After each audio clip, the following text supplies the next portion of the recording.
history is often written in the blood of warriors on the battlefield. But sometimes the darkest and greatest chapters are written not in ink, but in the screams of a child.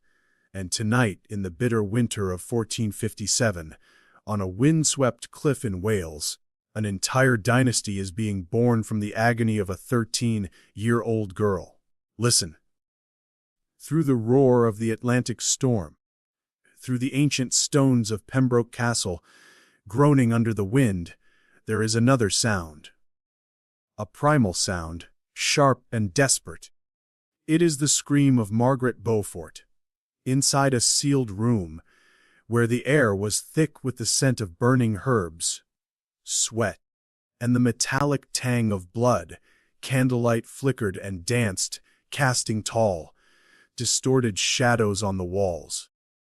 The shadows surrounded a large bed where a small figure was fighting an unequal battle. Margaret, at the age of 13. When other girls braided their hair and passed around fairy tales, was being torn apart by a cruel reality. Her young body, still in the process of development, was now burdened with the extraordinary and cruel task of bringing a new life into the world. Her face was pale, her lips chapped, her golden hair now plastered to her temples with cold sweat. Her eyes, once clear and dreamy, were now wide open, no longer in pure fear, but in utter horror as she realized her body was betraying her, being crushed by an invisible force from within. Each contraction came like a tsunami, drowning her in an ocean of pain with no way out.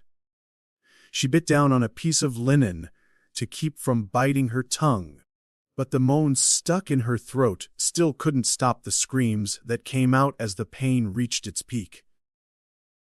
Around her, the midwives, women with faces hardened by countless births and deaths, looked helpless. They whispered to each other in Old Welsh, prayers mingled with soft curses at the cruelty of fate.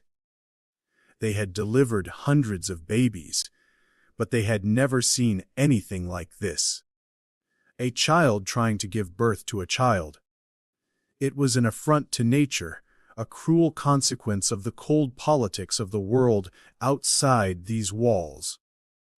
They used every ounce of knowledge they had, from rubbing her with aromatic oils, giving her bitter herbal potions, to placing holy relics on her cramping belly. But it was all in vain. The baby was too big, and the mother's pelvis was too small. They knew she was dying. The look they exchanged said it all. They had no hope of saving the mother. Now they could only pray to save the child, because the child in her womb was no ordinary being. It was the last drop of blood, the only hope of the Lancaster family in the bloody civil war that was tearing England apart. It was the future of a faction on the brink of collapse. Its life could decide the fate of an entire kingdom. And Margaret, though in the fog of pain, seemed to understand it. In her delirium, she clutched a small cross, the one she had carried with her since leaving her home. She did not pray for herself to live. She prayed for her child to live. She accepted this sacrifice. But fate had other plans. This pain would not destroy her. It would rebirth her. From the ashes of her physical agony, an iron will, an extraordinary resilience would rise. The fragile girl screaming on her deathbed would disappear, giving way to a woman who would use her wisdom and ruthlessness to change the course of history. This was not a story of death. This was a story of birth. Not just the birth of a king, but the birth of a queen without a throne, a great mother who would dedicate her life to bringing this son born in suffering to the pinnacle of power. What makes a person's blood so precious that it can rob them of their childhood? What makes bloodline a golden ticket, but also a hanging death sentence? To answer that question, we must look to the storm that engulfed England in the mid-15th century. A storm that was not made of clouds and wind, but of ambition, betrayal, and family feuds. This was the era of the Wars of the Roses, a poetic name, but one of the most brutal and fratricidal civil wars in history. Forget the lofty ideals.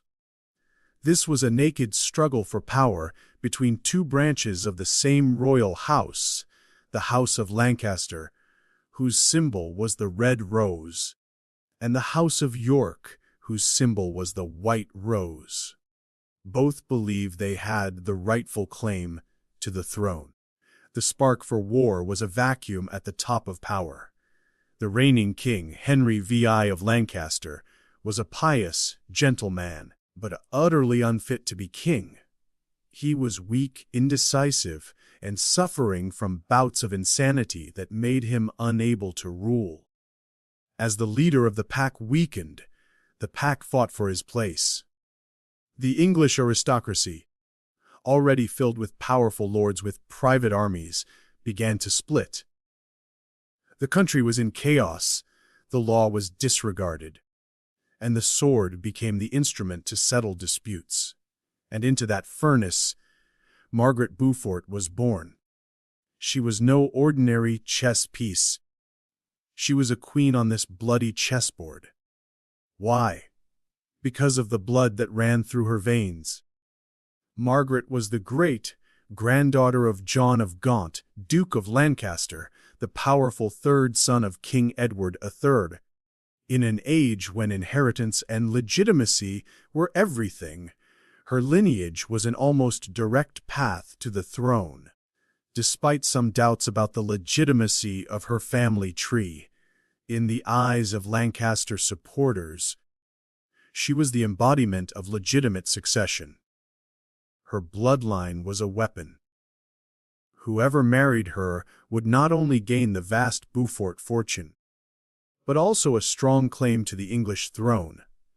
Her life became an auction from an early age. Her father died when she was 1, leaving his only daughter as the richest heiress in the kingdom. Her mother, a shrewd and practical woman, knew she could not protect her daughter alone. The only way was to use Margaret's own worth to forge a strong alliance. At the age of 6, she was betrothed to the son of the Duke of Suffolk, one of the most powerful men in England. It was her first lesson in politics. She was not a person, she was an asset. But then the Duke of Suffolk fell from power and was assassinated.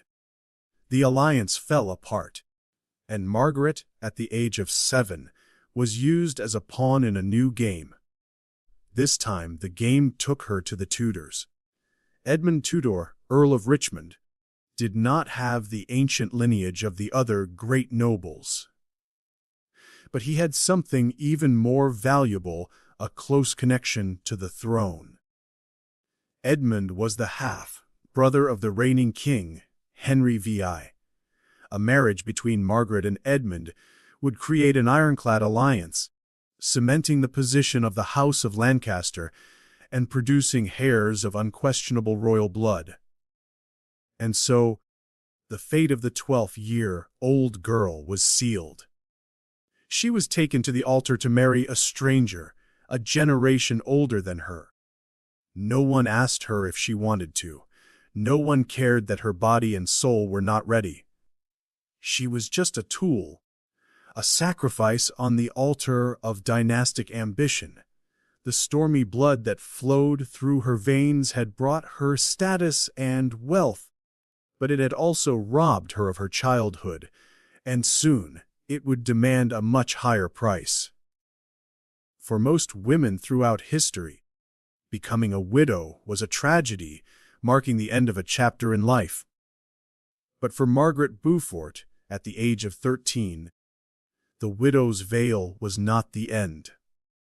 It was the beginning of a nightmare, a sentence of exile where she faced the darkness alone. Her marriage to Edmund Tudor lasted just over a year. It was not a love story. It was a cold duty, a transaction made by powerful adults. To Edmund, a man in his 20s, Margaret was a precious bride, a key to the family's rise. To Margaret, he was a stranger, a man she had to call her husband, who had transformed her from a child into a pregnant woman in just a few short months. She lived in silent confusion and fear, trying to play the role that fate had imposed on her. Then tragedy struck, swift as a knife. While Edmund was leading an army in Wales to quell the Yorkist rebellion, he was captured at Carmarthen Castle. A few weeks later, news came. He was dead. The official cause was the bubonic plague, a common disease and a perfect excuse in medieval prisons. But no one believed it. There were whispers of assassination, a ruthless Yorkist attempt to eliminate the king's brother. Put yourself in Margaret's shoes. One stormy November evening, she sat in the chapel, perhaps praying for the safety of her estranged husband. Suddenly, the door swung open. A messenger, covered in mud and panting from a long journey, carried a letter. She didn't need to read it.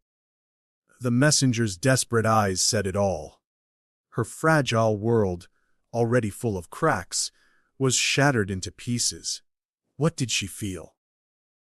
Perhaps it wasn't the pain of losing a loved one, because she hadn't had time to know or love him.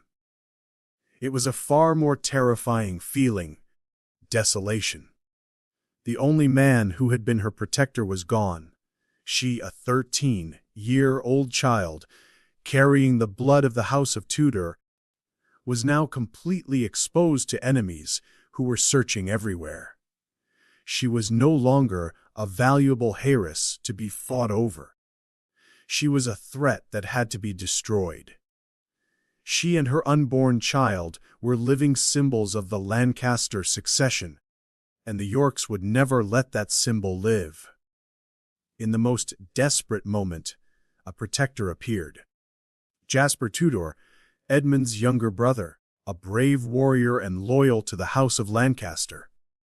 He saw more than a pitiful sister-in-law. He saw the future of his family and his faction in that girl's womb. He knew he had to act. Jasper made a snap decision: take Margaret to the safest place he knew, his impregnable fortress, Pembroke Castle. The journey there was an exile. Margaret, in the last months of her pregnancy, had to be carried by palanquin over the worst winter roads.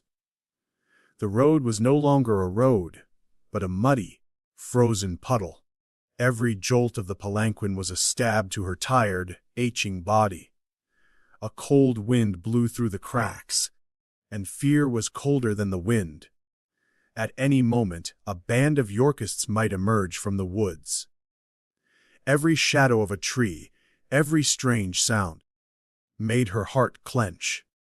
For 5 days she huddled in the cramped palanquin, one hand on her stomach, the other clutching a cross, praying silently. At last they arrived. Pembroke Castle loomed high on the cliffs, a huge gray, cold mass of rock surrounded by the whitecaps of the Atlantic.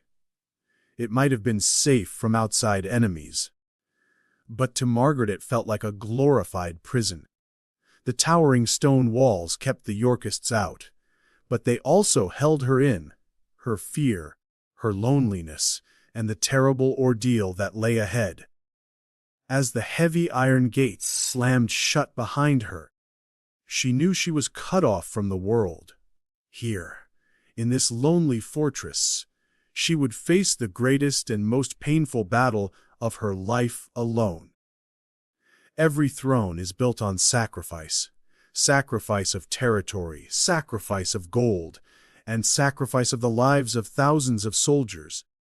But the throne that was about to be born in this room demanded a price far more primal and cruel. It demanded the sacrifice of the body, the soul, and the entire future of the young mother who created it. This was the price of a dynasty. When the first contractions hit, Margaret thought they were just ordinary stomach cramps. But the pain quickly became intense.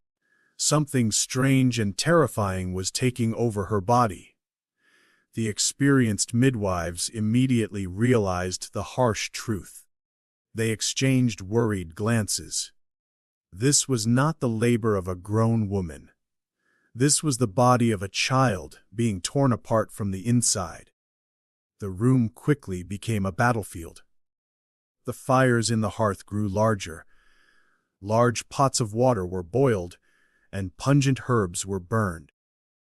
Their smoke thick in the air, a desperate attempt to ward off evil spirits and ease the pain. But nothing could ease the pain. Time lost its meaning.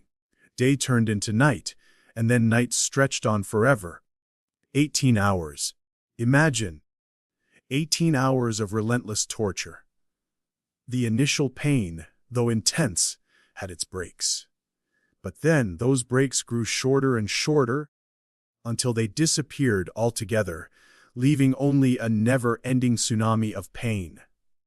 Margaret's screams echoed through the castle at first, but then they faded, turning into hoarse moans and finally into ragged gasps like those of a wounded animal. Dr. Louis Cherlayan, one of the best physicians of his time, was helpless. 15th century medicine was a mixture of ancient wisdom, folk wisdom, and deep superstition. He tried everything. He gave her bitter tonics to strengthen her, but she threw up most of them. He chanted prayers in her ear, but God did not seem to listen. On a small table covered with a white cloth, his and the midwives' instruments were laid out, gleaming in the candlelight. Small knives, tongues, and iron hooks.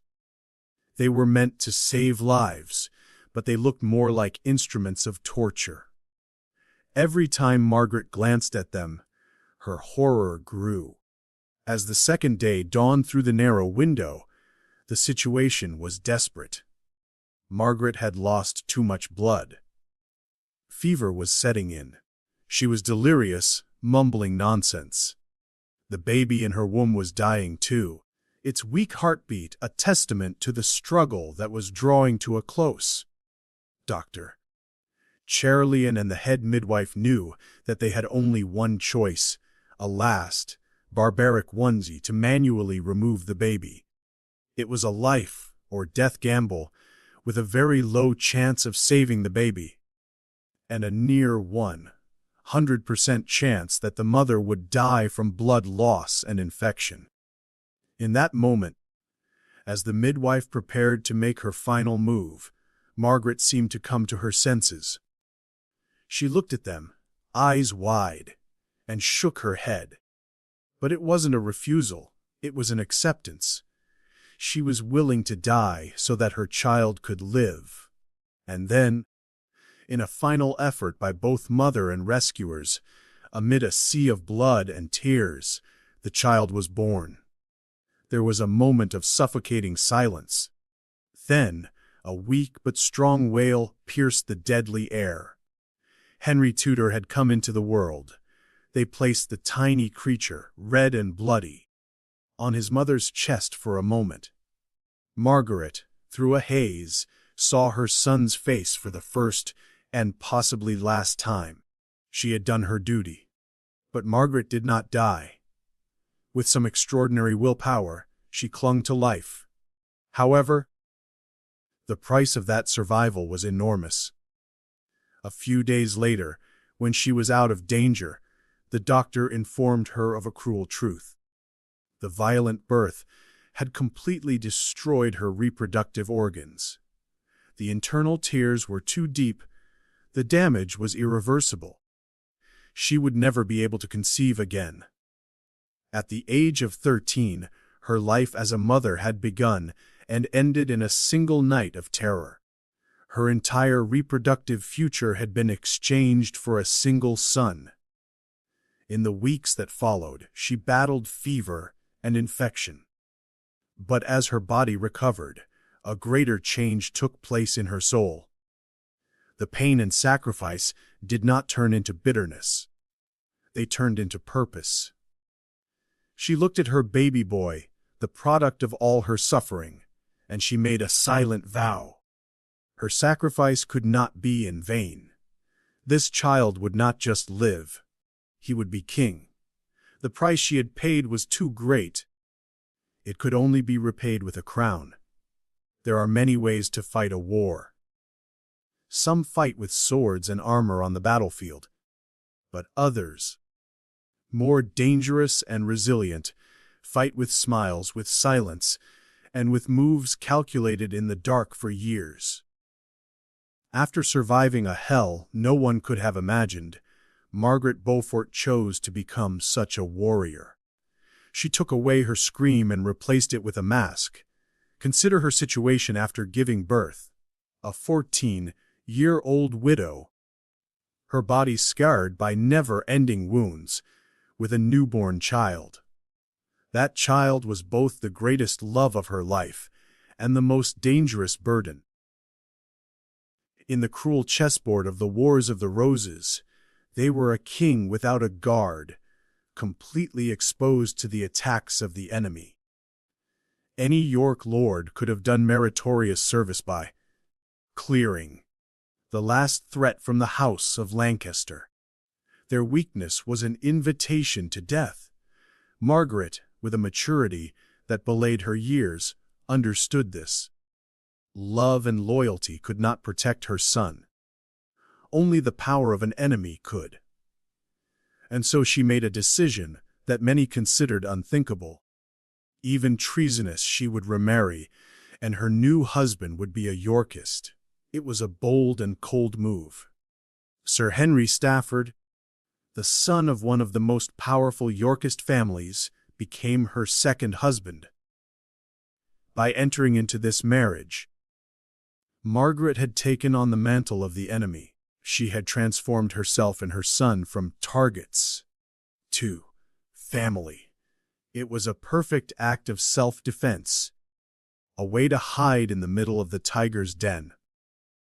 But this was not a surrender. It was a strategic negotiation. Margaret and her mother had negotiated the terms of the marriage contract with extraordinary wisdom and foresight. First, Margaret would retain full control of the vast Beaufort estate. This would ensure her financial independence, a vital weapon.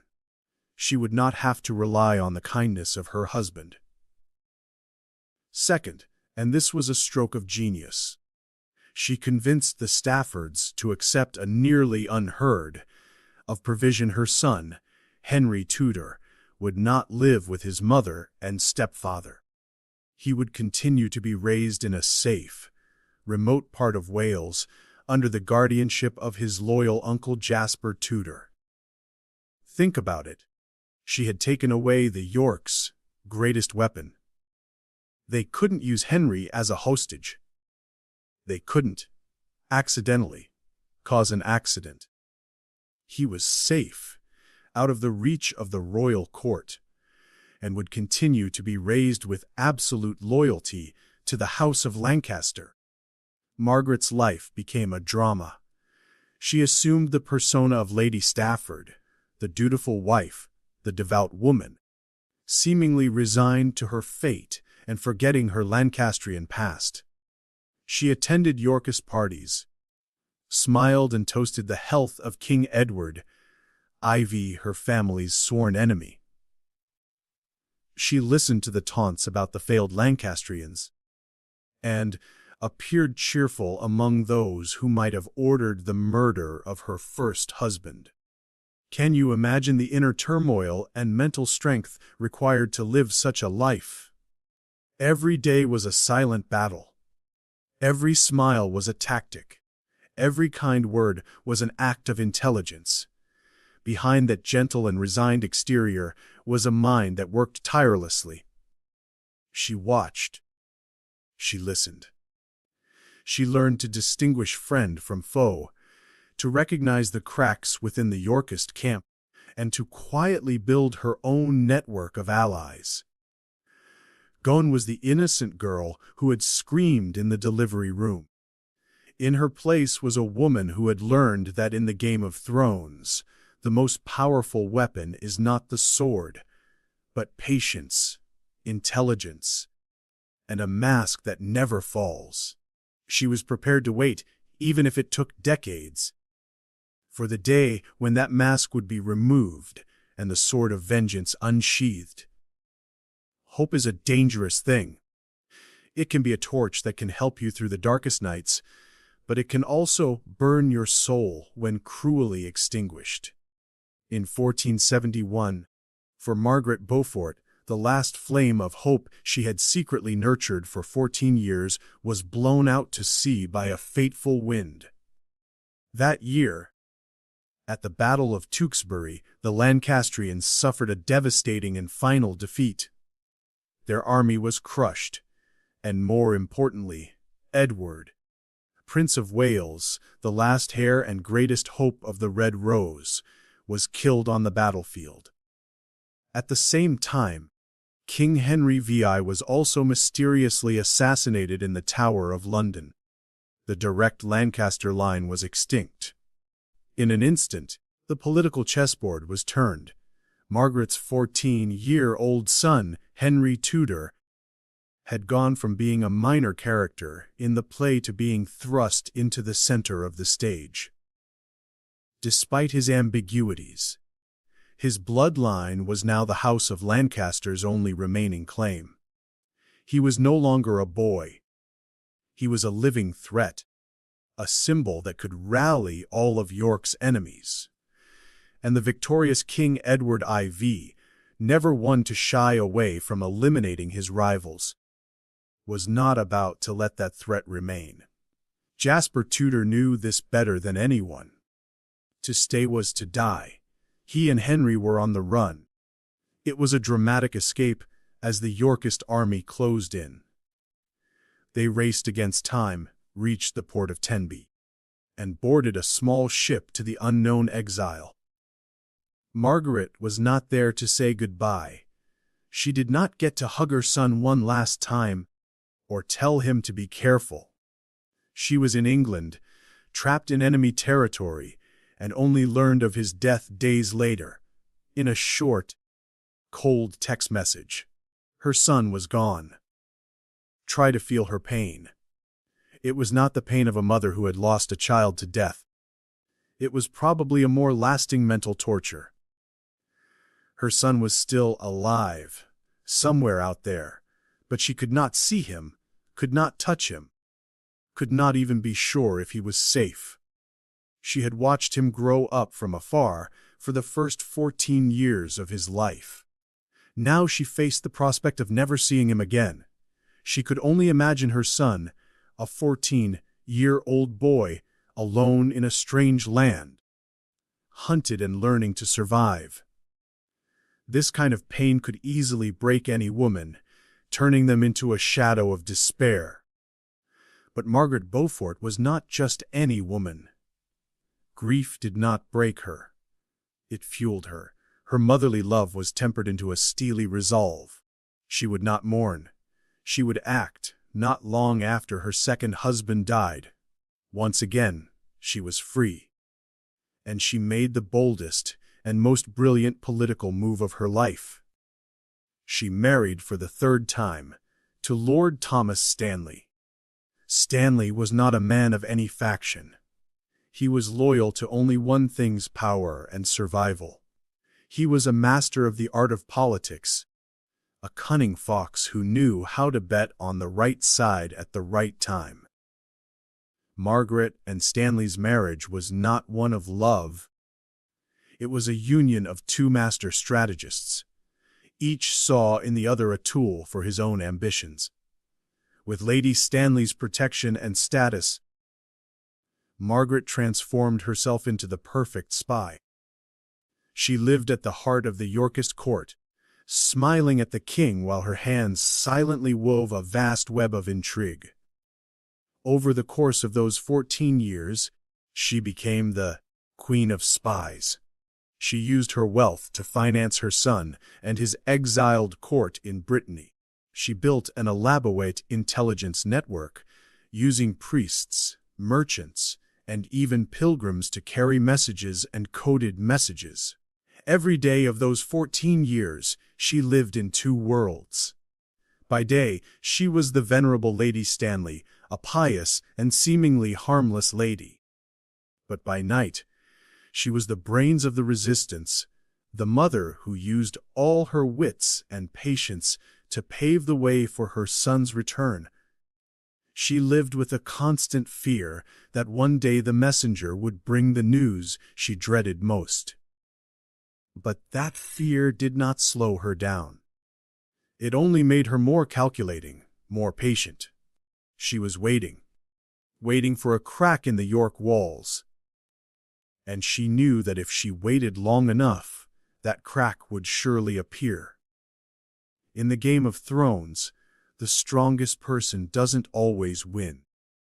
Sometimes, it's the most patient, the one who knows how to wait for the moment when the opponent makes a mistake. For 14 long years, Margaret Beaufort waited in the shadows, weaving her web with threads of silence and patience. And then, in the spring of 1483, a sudden death at court created the crack she had been waiting for. That crack would soon become a seismic event that would shake the kingdom.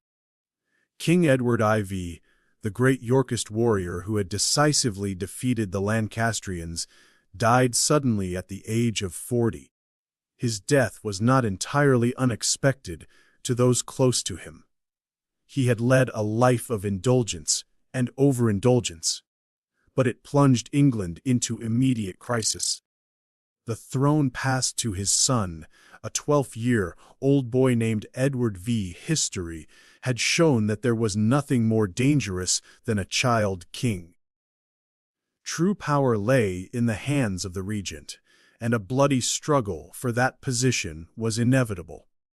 The man who emerged from the shadows to seize power was the late king's younger brother, Richard, Duke of Gloucester. Richard was a complex figure, a brave warrior, a talented administrator, but also consumed by a dark ambition. He acted with astonishing speed and ruthlessness. Under the pretext of protecting his two nephews, King Edward V and his brother, Richard took them to the Tower of London. And then the gates of that infamous tower closed behind them forever. Richard declared his brother's marriage illegitimate, and thus the two younger princes were bastards with no right to inherit. They then disappeared from history without a trace. The princes in the tower became one of England's greatest and darkest mysteries. The entire kingdom believed that Richard had murdered his own nephew to usurp the throne. In July 1483, he ascended the throne as King Richard III. For Margaret Beaufort, Richard's actions were a godsend. Richard may have won the crown, but he had destroyed what mattered most, the legitimacy and loyalty of his own faction.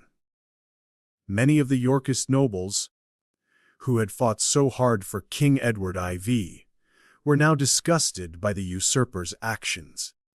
They could no longer serve a king suspected of infanticide. Suddenly, the enemy of her enemy became her friend.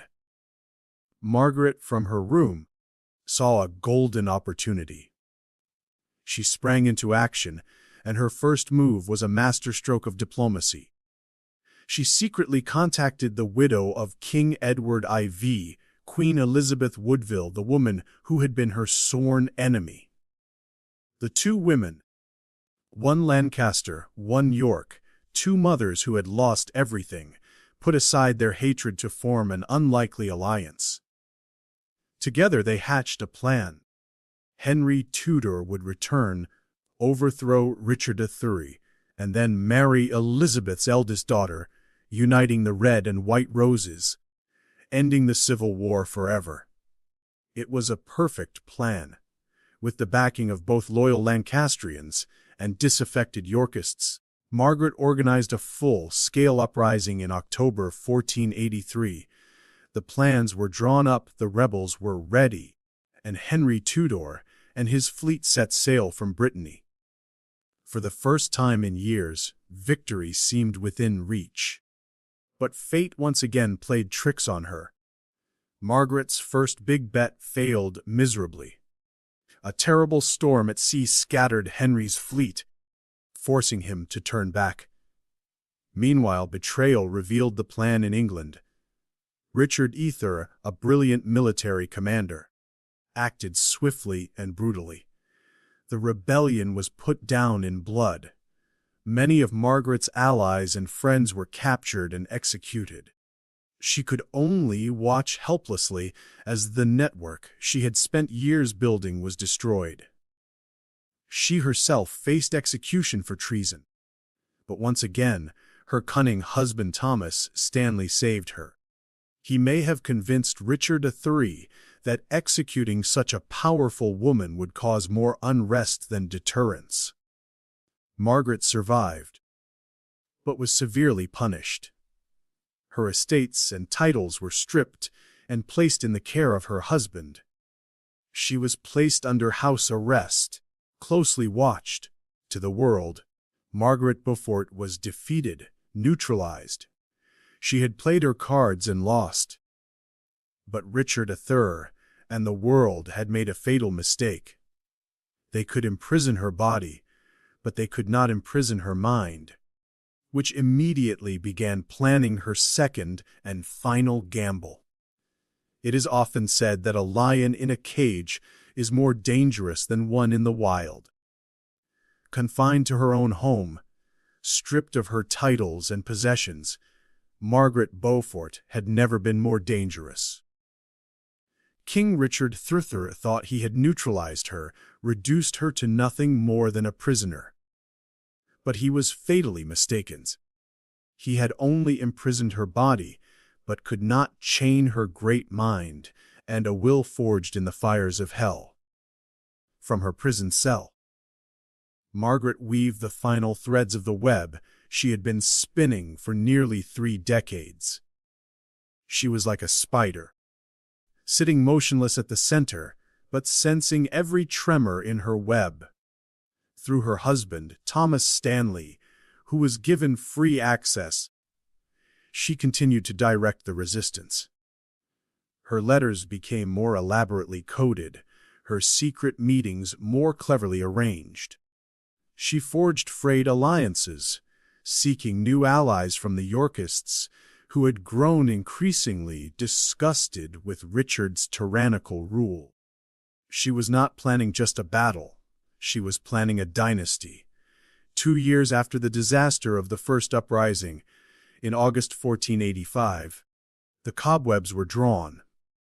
Henry Tudor, armed with funding and invaluable intelligence from his mother, once again set sail for England. This time no storms stood in his way.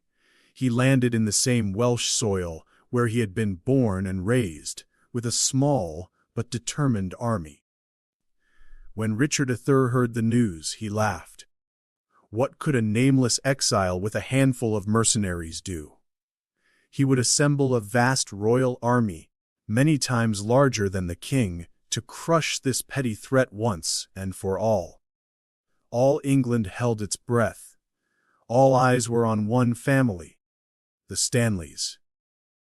Margaret Beaufort's husband and brother-in-law commanded the strongest army in the north. Would they stay loyal to the current king, Richard III, or would they flip their cards and back the challenger? On August 22, 1485, 2 armies faced each other on a wet field near the town of Bosworth. It was a majestic and terrifying sight. On one side stood King Richard III, clad in shining armor, a seasoned warrior, fighting desperately to keep his throne. On the other stood Henry Tudor, a young man who had never commanded a battle, but who carried within him 30 years of Lancastrian hatred and hope.